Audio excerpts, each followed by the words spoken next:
Phantom, do it.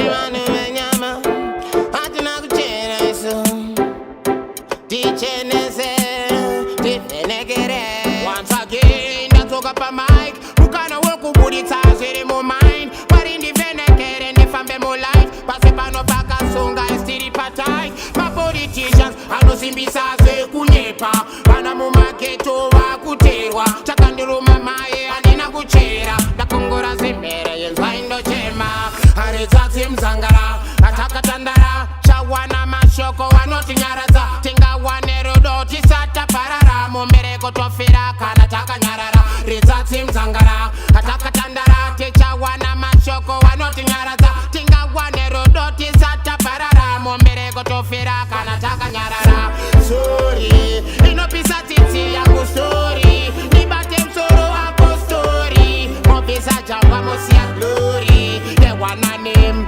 Sorry, inopisa titi yangu story, nibatem soro hapo story, mopisa jamba mosi ya glory. Kuyenda kuchikoro wazireve kutuchona basasi, nemuna mato uno ananyasha yene, davene shungu ndavene hasha, life ya chomwarwe, ine ukasha.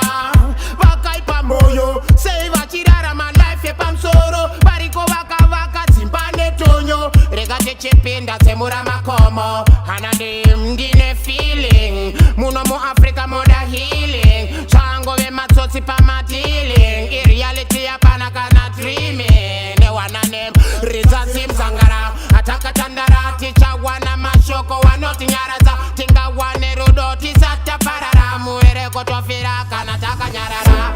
Sorry, inopisa titi yangu story, nibatem soro hapo story, mopisa jamba mosi ya glory, the one I name.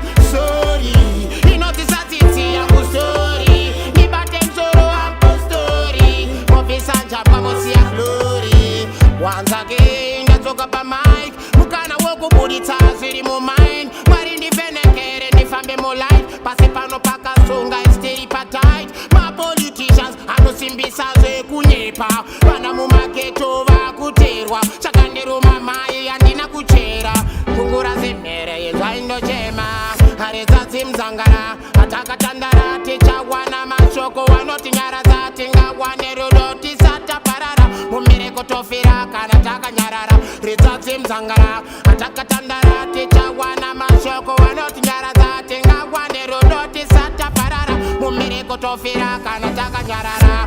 Sorry, inopisa titi yangu story, nibatem soro wapo story, mopisa jamba mosi ya glory, akakadons. Sorry, inopisa titi yangu story, nibatem soro wapo